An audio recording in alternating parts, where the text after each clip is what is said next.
Hi, my name is Arlene Cordell, Crime Prevention Specialist for the Corpus Christi Police Department, and with me I have Lieutenant Lerma. Hello there. How are you doing? Today we're going to be talking about auto burglaries. It's a big problem we have not only in the United States but here in Corpus Christi. It's just ongoing all the time. It's something that we're dealing with, and we're trying to get the message out to the public, something that we can do to prevent that, or at least get the message out on preventative ways that we can counter the thefts and auto burglaries here in the city.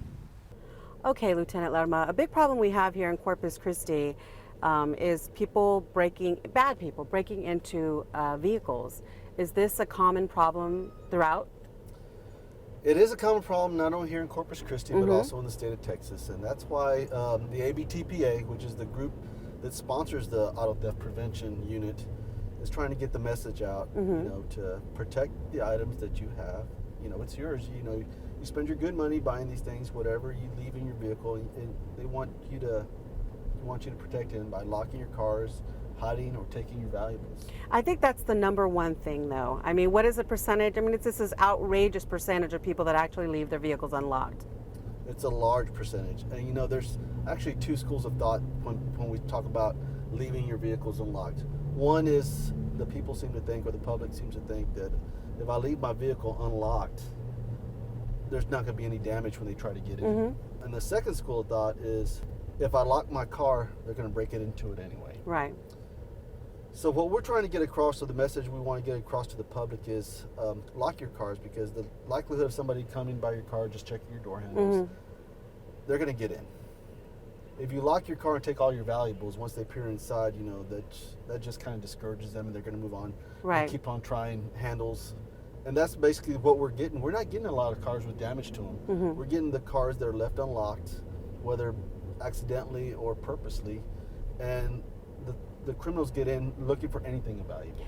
People have the mentality, well, why should I have to inconvenience myself and lock my door and take all of my tools out, take my car out, or take my purse out and things like that, because these criminals out there. It's your job to make sure that they're not out there, right? Don't you hear that a lot? We get that all the time, actually. But you know what? We're doing our part. Our numbers of arrests are going up steadily. We're capturing the repeat offenders, the common criminals, the ones we know about. It's the ones that we don't know about. The young criminal offenders, the people that are just, they've fallen on difficult times, so they're looking to crime to capitalize on some income that they've lost or something like that. So what we're trying to do is, like I said, we're trying to educate the public into locking your cars, taking your valuables, because this is not only one thing. When they steal your items or your valuables, they're getting your IDs. Right. They're getting your child's identification. They're getting your children's birth certificate, and then we have secondary victims. We have secondary crimes as a result of auto burglary. So it's a message we really want to get across. And then, do we have a big problem with people leaving guns in their vehicles? That's going to be one of our biggest problems that we have here locally. And we're rolling out a campaign. The billboards are going up. We're going 42 billboards across the coastal bend, starting here in Corpus Christi, that we're putting out. And one of them is take your guns and lock your cars. I can't tell you how many reports I see week in and week out where law-abiding citizens are leaving their guns in their cars. We have to be more responsible as a police department, as a community. We have to work together to keep these guns out of the criminals' hands. We really, really do. So lock up the vehicles. Take your guns. Take your guns. Don't leave your purses, your wallets, any identifying information in your vehicles ever. Right? Ever. I mean, your titles. Take the titles out of your glove compartment, please. And then what about these people that go into stores for 1 minute just to go grab a cup of coffee, and they leave their vehicles on and purses inside their cars? What do you say to them? Don't do it. Don't do it. Don't do it. It takes a split second for somebody to see your car running, jump in your car, and take your car. Take your extra key fobs. A lot of people, for convenience, again, leave an extra key fob somewhere hidden in the car.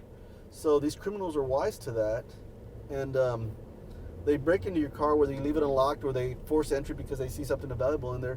So what they're doing now is, because they know people leave the key fobs in the car, they just press the start button. And they're out. And they're out. With your car. With your car. And I understand that there are some insurances that won't cover your vehicle if you assisted them by leaving the vehicle running or the key in the car. We're getting more inquiries now from insurance companies than we ever have before.